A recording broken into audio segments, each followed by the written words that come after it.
You're listening to Crushing Club Marketing, a podcast for progressive club leaders ready to increase their club's revenue. Time for change begins right now. You've seen them on websites, and whether you choose to use them or not, chatbots are here to stay for the foreseeable future. On the good side, they can simplify your life, improve efficiency, and filter out your best prospects for membership. On the other hand, chat can feel cold and impersonal. And yet, we're learning how to use them and get what we want without having to wait. So what's the secret? Evan Dean from HubSpot joins us again to walk through all you need to know about chat and how you can take the bot out of chatbots. Okay, so here's a question for you, and don't lie. Do you use chatbots when you're on a website, or would you prefer to avoid them like the plague? Have you ever had a good chatbot experience? And before we go any further, do you know what I'm talking about when we talk about chatbots? There's the little box in the lower right-hand corner usually that has an emoji, like there's somebody there ready to talk to you and answer your questions. You know, we sometimes think of it as the website genie. That's what I'm talking about. In the marketing world, you'll often hear this experience referred to as conversational marketing. And we get the fact that it can feel cold and insincere, but when it's done the right way, these things can answer questions quickly and ultimately remove workload from your team and improve efficiency. So in this episode, we're joined by Evan Dean, once again from HubSpot. And this time, Evan's going to help us better understand chatbots and really how to get the most out of them.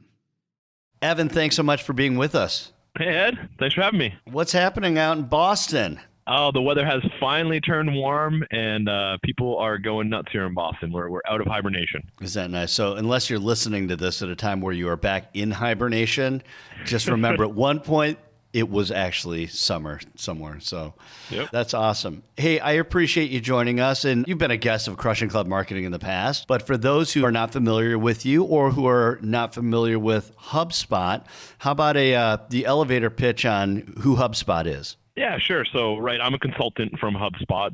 HubSpot is a digital marketing software platform. And really what that means is there's all these tools that we use online, to run analytics, to allow our contacts to convert, to manage social media, to send email marketing. And there's all kinds of different great tools that you can use for doing that stuff. HubSpot is another set of those tools. But really the value that HubSpot brings to the marketplace is it's all in one. So those things work together. They speak to each other. Your emails are better because your marketing database is connected to your emails and so on. Got it. Totally integrated, and that is the all-in-one component that makes it so valuable. Heck yeah. Full disclosure, we are HubSpot partners and have been HubSpot partners since 2011. So there is a connection there. Might as well just get that out on the table from the top. Full disclosure. Yeah, that's right. So today we're going to talk about conversational marketing, which is a term when someone, I've always thought of it as like chat on websites, right? But when you think of conversational marketing, and for our listeners, how would you describe conversational marketing? Well, I think that's a big part of it. When people are talking about conversational marketing, they're absolutely referencing like a digital ecosystem where chat is one of the big parts of it. But I think it has a lot more than just chat as a component. So what it's really about is handling the sort of interactions that you may have with a client quickly and effectively, and really trying to break down those roadblocks that we sometimes have with communicating with our clients. And that may include making sure that the content that they're looking for online is easily found. Sure, making sure that a chat is there when appropriate or when we're able to support it. But then also using things like chat bots, which are really usually just forms that have more of a natural flow to them. And then other tools on the back end to say, hey, that chat resulted in a ticket, or that has a task which we need to follow up on.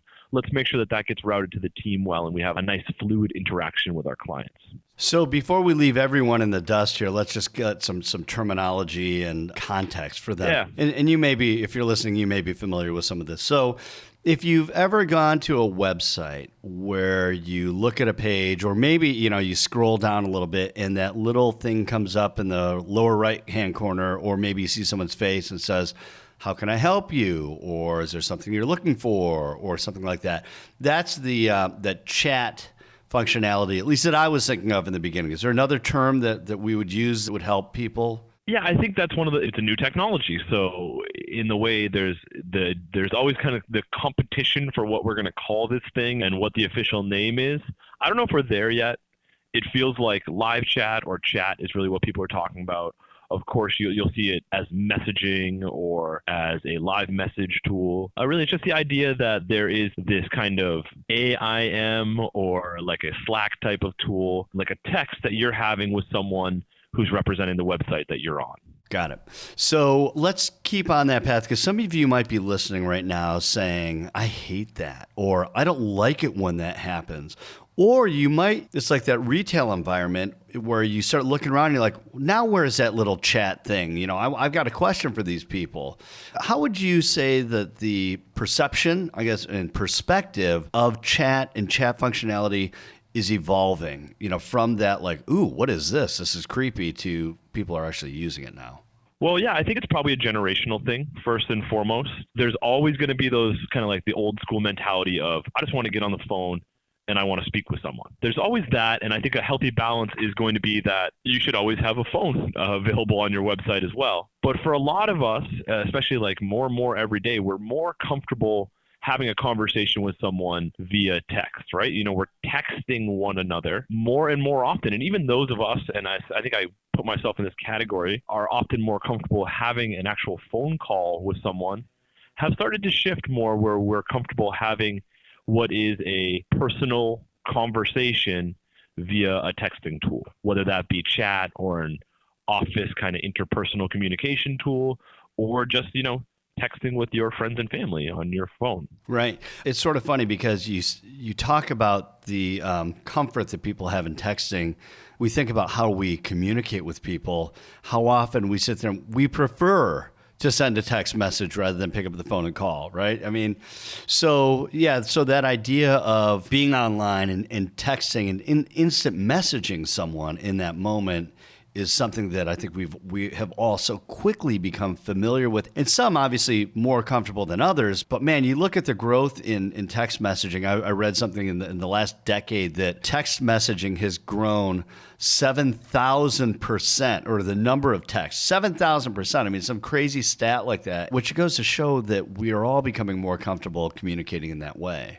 Mm-hmm. Yeah, and when we have this idea of conversational marketing, I think that's really just business reflecting what's happening in social. You know, folks have moved away from phone calls to text. It used to be a bit of a novelty. Now it's the really primary way that people communicate. And business is trying to catch up with that and reflect that and make it work for them. There's a time, and I'm sure there are a lot of people who are creeped out for one reason or another by it. And are they creeped out because they don't know who's on the other end? Are they creeped out because they're wondering if it's just a machine that they're talking to? You know? I think that's very legitimate, right? And we also live in this world where you get called, you know, you get robo-dialed all the time. The phone call, which used to always be at least a person on the other side of the phone. Maybe that person was trying to sell you something, but usually someone that you know. And now we've changed to a point where there's, you know, machines calling you up constantly. And we almost expect that same thing when we look at a live chat. You know, when the chat pops up and it says, "Hey, I'm Evan. What can I help you with?" We almost have that gut check experience where we say, that is probably not a real person named Evan. Right. That's probably some kind of machine. And then, yeah, it may be Evan on the other side of it, or more likely Evan is like kind of a conceptual technical services person. And it could be Cindy or Patrick on the back of it who's handling the chats for, you know, quote unquote, Evan. It could be Jake from State Farm. It could be Jake from State Farm. I mean, we don't know, right? Wearing his khakis. That's right. But, you know, what's interesting about that, to me at least, is that when you do reach that point in that shopping or investigating process of whatever you're researching, occasionally you do reach that moment where it's like, oh, where's that chat thing? I actually want to ask it a question. And at that moment, I don't care that it's technology, because whatever it is might be able to answer my question. Mm-hmm. And it'll do it in a quick way. And I think that's the value right Exactly. There, you know? So in that moment, my desire to get that information fast supersedes any sort of creepy feeling that I had. I think absolutely, yeah. It's the same reason that people like to text one another. You don't have to do the call it up, "Hey, how you doing? Doing fine. What can I help you with? Okay, this." You can just say, "Hey, where's this?" And the expectation is that someone's going to reply to you. And I also think that the items that we're kind of discussing right now, which is how people feel uncomfortable when they think that it's not a real person on the other side of it, that's something that when you are implementing these strategies, you should absolutely keep in mind. If you're uncomfortable with it, then you should definitely be thinking about it if you're going to be implementing a chat on your website or via your services. Meaning that you should, be empathetic to that experience, right? And say, how do we make it so it's more inviting and more and less? Yeah. Right. Got it. And one of my biggest things, so I'm a consultant helping people implement these. And one of the biggest pieces of advice I always have is don't expect a robot to really handle this conversation too well. And we can maybe talk about that if we dig into it a little more here. But one of my biggest things is if you are going to be using the automated version of anything, first of all, tell them that right away. Hey, I'm an automated system. That's my number one best practice. And then have very low expectations for what that automated system can do. That tool should be transactional. That should effectively be like an order taker form. Here's the 3 or 4 things I can help you with. And then that interaction will probably go pretty well. But if you try to recreate a person with these tools, we're not there yet. Maybe 2 or 3 more years, we could do it effectively. But right now, you need to be really realistic with what you're doing. All right, so we have a basic idea of what we're talking about, and I think we, by now, if you're still with us, you get the idea of what we're talking about, and asking questions on the website. So when you adapt that into and especially for our listeners in the club industry who so often will get phone calls or people visiting their website, what generally will happen, we've seen this across the board with the clubs that we've had conversations with and work with today, that clubs get a lot of direct traffic or referral traffic through search engines where, they heard of a club, a friend of theirs recommended it, whatever that is, and they'll just do a search for that club and they'll get to that website. Then generally what happens that we've noticed is that people are looking for specific information in some cases. Like people always want to know, what are the initiation fees? What are the dues? They want to also get a sense for whether the club looks like them. So visually, those sorts of things, are being considered when someone goes to visit a club site. Typically, when you think about this idea of conversational marketing in that context, what would that potentially look like for a club? Yeah. So I think that is exactly where we see the value of using these kind of chat tools. It's answering kind of quick questions, helping people navigate and things like that. When I've worked in services industries in the past, like actually worked there, we almost constantly get these questions of, hey, when do you close? Yeah, 9 o'clock. Thanks, bye. And that's like you get like 5, 10 of those calls every day. And you imagine all the time you could save and what a good experience you could have if it really was just such a quick question like that is available on the site, but people aren't going to look on the site. They want you to answer it for them, and they're going to start calling you up. So there's a lot of value here in helping people navigate your existing resources. And you can do that more effectively through chat, and you can especially do that effectively through chat if you have good content on your site already. And that's what I was talking about when we said, conversational marketing. I think it starts before the chat, which is thinking about answering folks' questions. So you can do this in a couple ways. First of all, we almost always have really great content on our site. We definitely have something that lists the hours of operation. We certainly have something that addresses their questions about the initial fees. And we also have great galleries that show them the content that we have. Now, if we were doing that over the phone, we kind of run into this sort of awkward situation where we say, are you at your browser? Are you on our site? Okay, what are you looking at? Could you click over on this? And then do you see what I see right now? Could you click on this? Or even worse, you could say, yeah, go to my site and now hit //gallery -picture number. Whereas if you're using a chat tool, your people are very good at navigating the site. They know where everything is, and they can send them a link on the spot to say, oh, you're wondering about our hours of operation. Here's the page. Here's the link right here. I'm going to send you directly to it. And it's going to say a lot more effectively and in a way that you can continually reference the information which someone is looking for. So it's a great way to encourage people to really engage with what is already the existing content that you already have. Mm-hmm. And, which that's a great perspective of that. And so often people in, membership directors for clubs, or marketing and communications people, if it's a club that has those roles, is they're all strapped for time. We're all strapped for time. And the one thing you don't want to do in your job is spend a lot of time on an unqualified prospect. And so what ends up happening a lot of times for membership directors is someone might pick up the phone and call, or and the close is come in for a tour. Like some clubs will provide initiation fee information over the phone, monthly dues and things like that. But what every membership director is trying to do is to get that prospect to come into the club, which is fine because most people will say, I've got a really high close rate when they get to the club. And yet there are also people like me, for example, who before I joined the club we belonged to, I kicked the tires for 5 years, kept looking for a deal, and then going back to my same 3 clubs every year to see if there was an opportunity to join. But, and I'm sure I wasted a lot of people's time. I know for a fact that I did. Yeah. And that's not cool for a membership director who's juggling 10 other things, So this type of, conversational marketing can be really helpful for those people who are trying to juggle other balls and maybe spend time with more qualified prospects. Yeah, and I think some things, so if you look at that example, you have someone that has an incredibly valuable interaction at the point of decision, right? So once they get there and they're speaking to them in person, they're going to be able to probably have that person make the decision. You've actually looked at the club. You have talked to me about fees. You've met me. You've met some of the members at this point. And now you're either going to sign up or you're going to decide not to sign up, but you have the information you really need at that point. We likely don't need many more interactions after that. So if we can take someone like that and maximize those interactions that they have, the really high value ones, and minimize the administrative things and the transactional things which they need to do on the front end to make that happen, we can really maximize our most valuable people's time.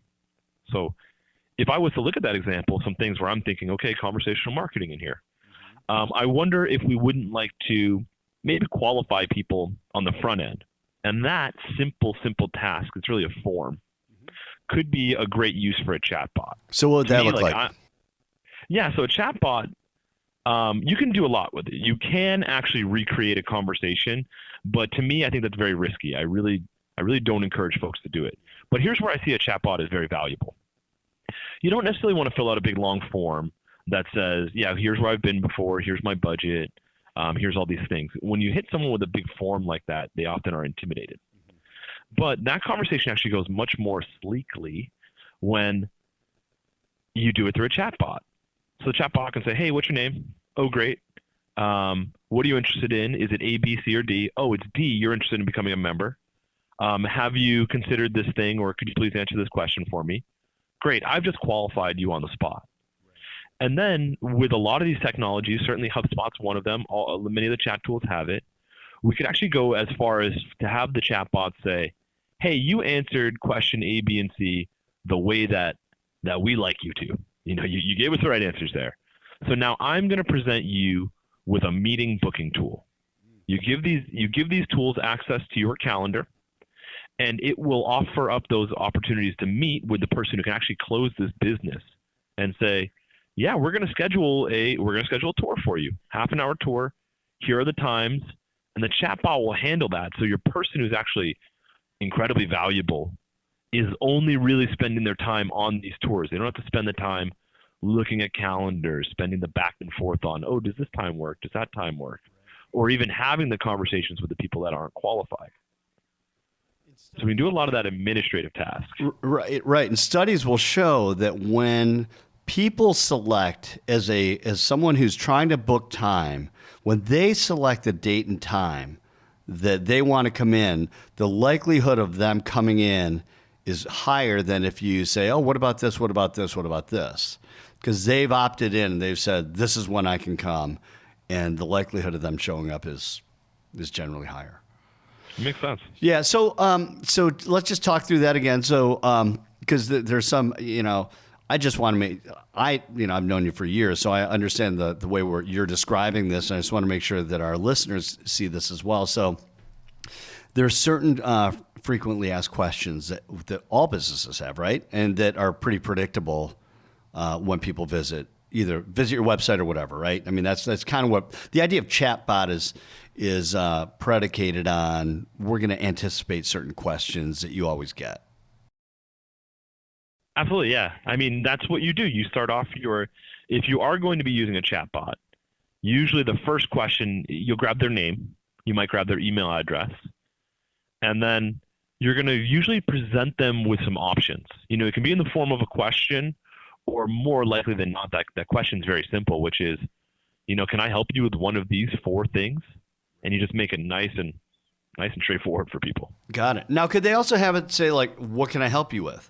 Knowing that people are going to, it's going to be a wedding, it's going to be a membership, it's going to be hosting my golf event, or, there are probably going to be 4 things that people are going to fill out anyway. And if it's something else, are chatbots smart enough to know, like, oh, he wrote golf event, and that's close to golf outing, so we're going to route that this way? Okay. You can do it. Those are the spots where I'm taking this all with a little caution, because you can absolutely do that. Any of these chat tools are going to do that effectively. HubSpot does it very effectively. But it requires you to really have pretty clear expectations on what the conversation is going to go like. So you could say, what can I help you with?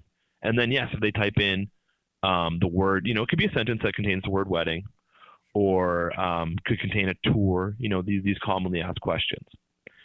And then the bot could respond, oh, I saw the word wedding, here's my next step. I get scared of those, though. Right. Minimize the opportunity where you could screw it up, because as soon as it feels like you're talking to a robot, or where it actually becomes more of a headache for that person than it is a help, right? I don't like having the robot pretend to be a person. I just think it's a liability, and if you mess it up, you're going to frustrate people. So to me, I always advocate on simplifying those. You can do it, and I think there's space to do that, and you can do it effectively.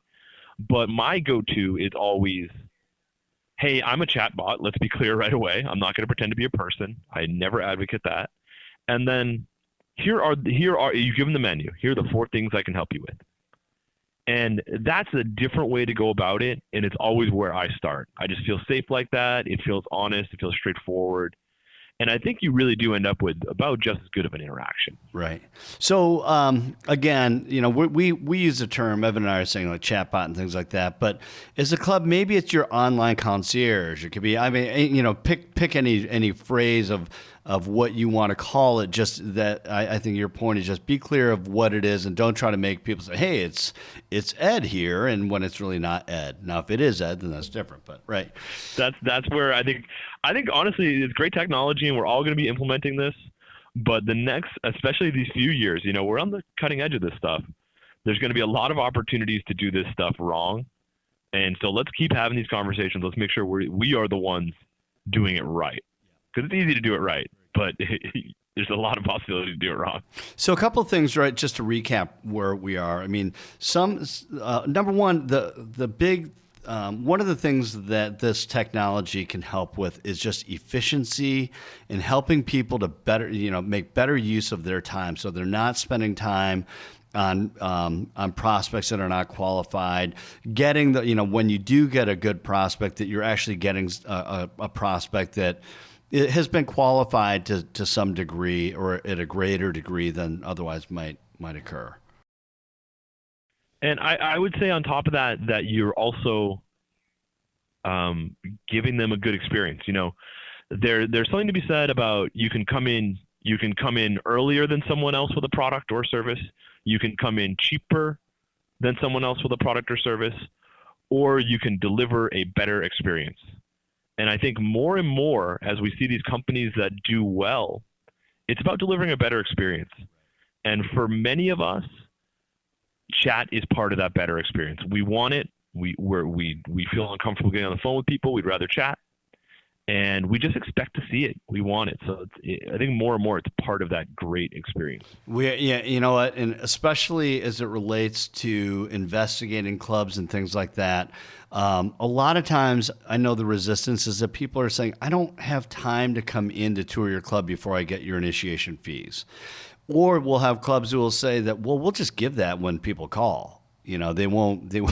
There won't. So why not? When you offer that information right off the bat, potentially through conversational marketing or something like that, you are giving that prospect a better experience because you're not making them do something and work to try to get information that you already give out quite readily.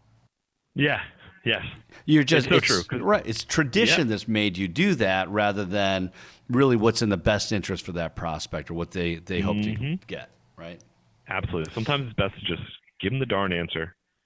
You look at a lot of our people, people like me. I think I'm maybe the prospect that a lot of clubs would get nowadays. And I'm going to look at a list. I'm going to have a short list in my head, the ones that I've been to with my friends and that I've been around to. And I'm going to say, okay, it's decision time. I'm going to pull the trigger on this. Let me get the information I need. And if I cannot find the information I need easily, I'm just going to move on to the next thing on my list. Right. Yeah. So it really so one of the things that a lot of clubs and people that we have conversations with struggle with is the idea of it's just cold. It seems impersonal. I'm not going to have a chatbot talk to people. We're all about engagement, community, and building relationships and things like that.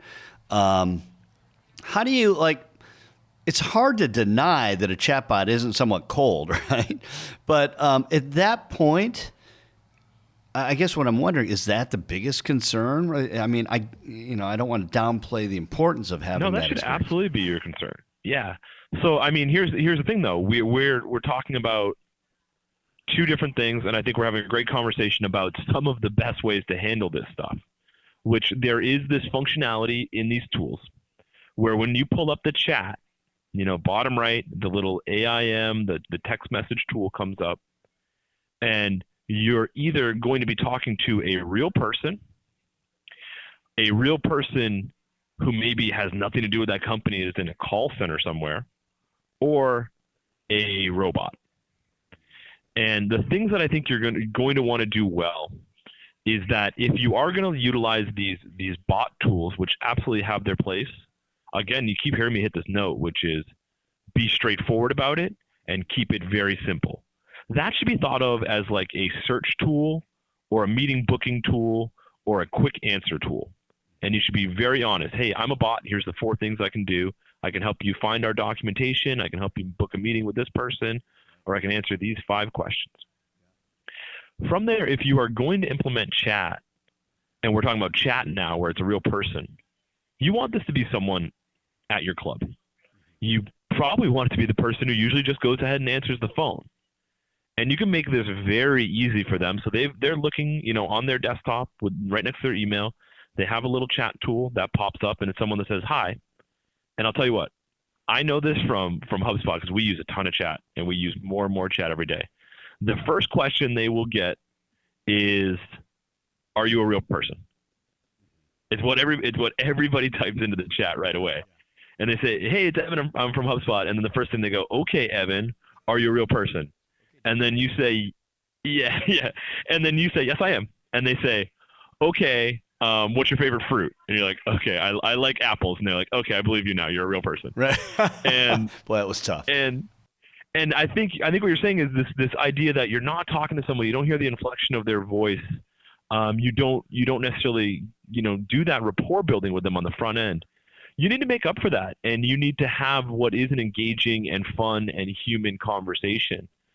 So HubSpot does it. We do it really well. When you call in, yes, they will tell you what their favorite fruit is. They will give you their take on the Game of Thrones finale, or they'll answer your question with normal conversation. You might see them correct a typo. You'll see them use a smiley face.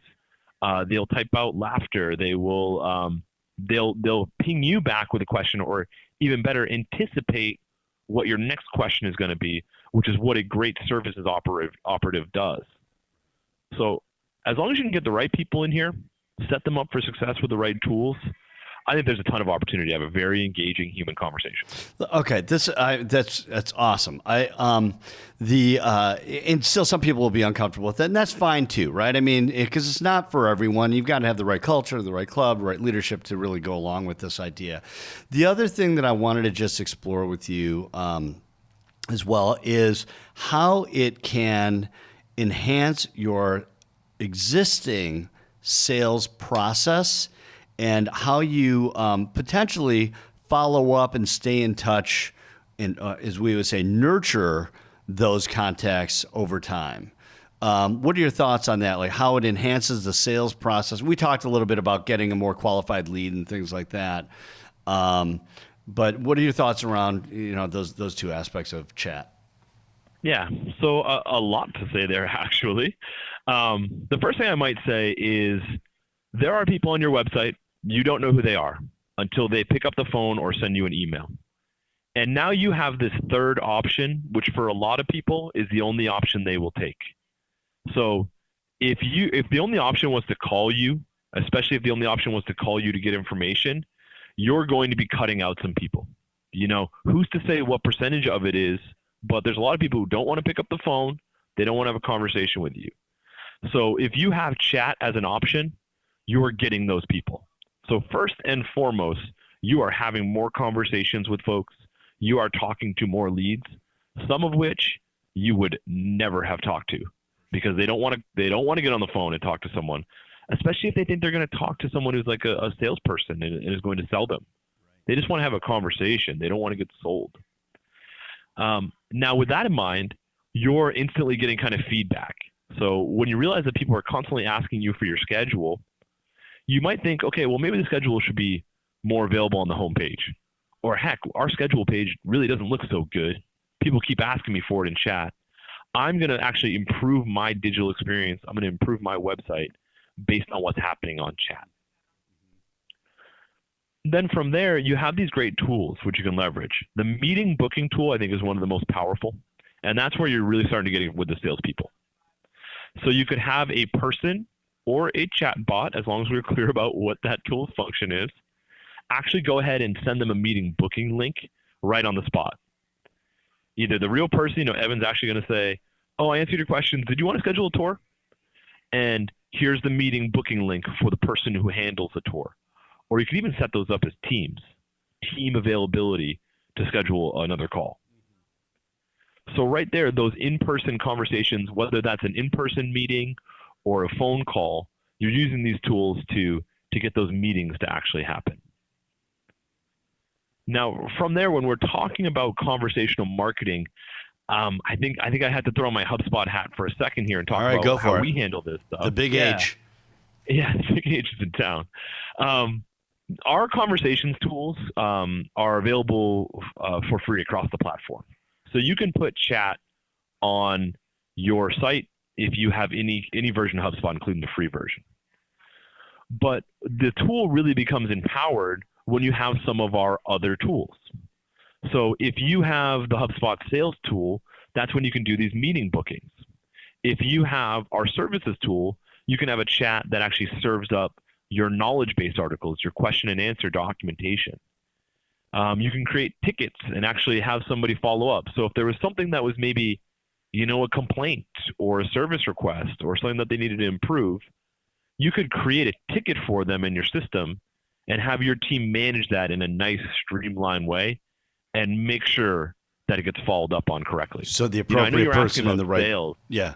No, yeah. Go ahead. Yeah. But the appropriate person in the right sales, department addresses that complaint potentially. But man, you get your sales because of a great customer service experience more and more. So you don't want to have a complaint. You'd love to not have a complaint, but it's much worse to not hear a complaint. For sure. If people don't feel like they're being heard or it's not followed up on, man, people are going to tell 10 friends when they're disappointed and one friend when they're happy. So you really want to turn that frown upside down. And think about the if you're thinking, well, geez, how does that apply to membership? It might, but it also could apply to if you are a club that hosts weddings, outside weddings, or non-member weddings or sponsored weddings. That's really, really valuable. You want to give those people an opportunity because you'd rather have them share their displeasure or their concern with you than to go on Google reviews and rip you out there. Yeah. Right. Well, I mean, and I think for clubs and stuff, there's still great opportunities to follow up on tickets. I was recently looking at a service industry's Yelp review, and I saw it twice where they said, no soap in the bathroom. I'm like, well, that's gross. That's gross. And it was 1-star review. And you imagine that maybe they ended up giving that review because they felt that there was no place else for them to go. And if instead they had hopped on a chat and someone said, hey, there's no soap in the bathroom, he said, oh, I'm so sorry, we're going to fix that for you right away. And then someone creates a ticket for the facilities team to go and handle that, and it gets handled in a well-managed, trackable way. That's customer service. That's really giving cool. people a good experience with your organization. Yeah, that's really cool. Hey, let's just to go back to the sales component. I in one of our upcoming podcasts with a sales trainer who specializes in the hospitality industry. We were doing a pre-production call about a week ago or so, and we were talking about response time from sales teams. Okay, and this fits right into conversational marketing. Anyway, her point was if you have someone on your website who's interested in information, they are interested at that time. Now, if you don't have something like chat or conversational marketing, things we're talking about, conversational capabilities, if someone fills out a form or sends you an email and says, hey, I'm interested in having my event, I'm interested in membership, whatever that is, what her research has found is that if you can respond to them immediately and ask them and try to secure a discussion with them for either later that day or the following day, that person, if you can get to them right away, that person has a 90% likelihood of them responding to your communication. And as we were talking through that, it's because, why all this stuff around chat, in my opinion, I'd love your take on this, but it's because when we want information, we want it now. We're all really, really busy. And if you think about this whole idea of chat in a way, it's like, I'm on your website right this second, and I have an opportunity to talk to you, and you have an opportunity to talk to me. Why would you not be there ready to talk to them? Because that's when it's convenient for them. And it may not be convenient tomorrow when it's convenient for you. Oh, yeah. So I think a few things there that you're thinking about. So I keep hitting it up. I'm a services person, right? I'm a consultant. I help people who have our products use it better.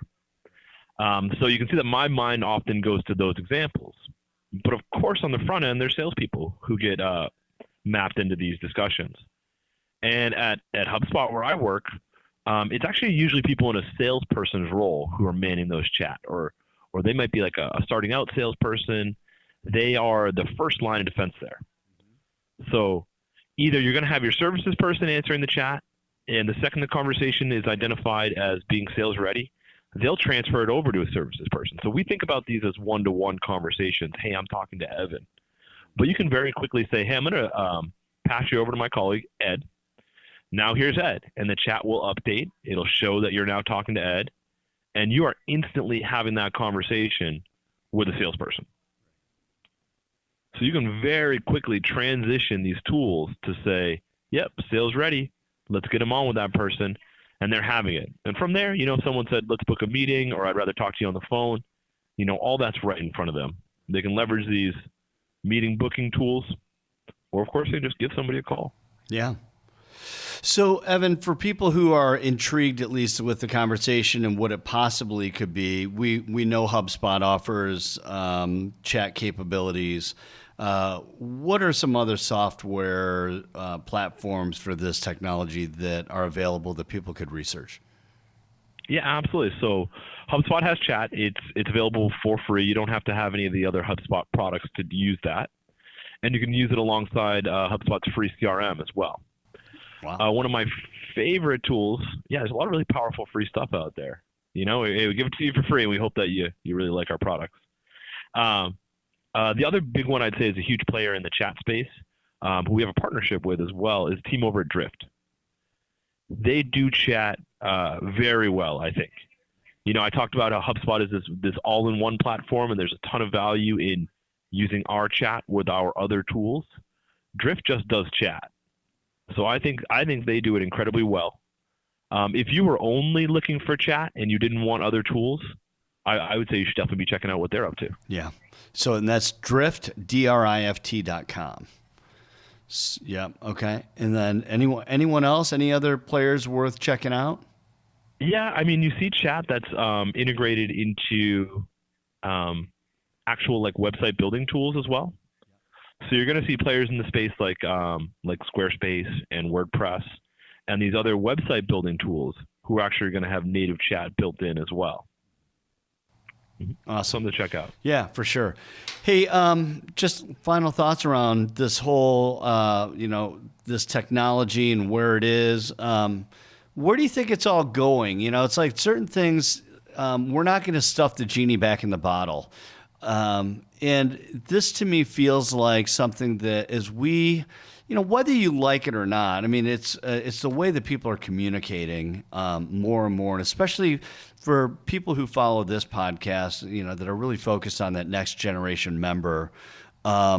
What do you think? How will this evolve? How is this going to play out, do you think? I mean, if you had a crystal ball, what would be your opinion? Well, I think some of it's pretty obvious to me, which is that chat is not going away. Chat on a website really at this point in time has become an expectation. And for younger and younger generations, if they don't see it on your site, they're wondering what is broken about your site and why this isn't available. So it's happening. We want to think about how we want to do it and how we want to do it smart, make it look good and be unobtrusive. And then I think the other side of it is, I've said a lot about bots and how I think we need to be really careful. And I honestly think that in the next few years, we're going to be the generation who are making some really ugly bots out there. I hope it's not me, and I hope it's nobody I work with. I'll try to steer them right. But it's going to be happening. The thing is, though, it's not going to be the case for long. AI, machine learning, conversation, these tools are better understanding human language and how we interact. So there is going to be a point where having a bot that's available 24/7, that does this at scale and can actually answer questions, give them the right answers, and serve up resources, that's happening. And it's only a couple of years away. So I think we want to be the organizations that are doing this stuff and doing it really well for how we're doing it now so that we can be ready to do it really well how we're going to be doing it 2 years from now. Mm-hmm. And where you sit at HubSpot, it's obviously as leaders in this space and leaders in online marketing. So I appreciate your forward thinking and so many of not just this topic and other topics as well. But and hopefully our listeners have been able to benefit from this as well. Evan, thanks so much for your time. It's been awesome to hear your perspective on this stuff. Yeah, Ed, always great catching up with you. And thanks for having me. It's been really fun.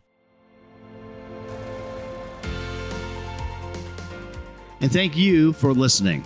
Remember to subscribe to Crushing Club Marketing wherever you get your podcasts. Until we meet again, keep crushing your club's marketing.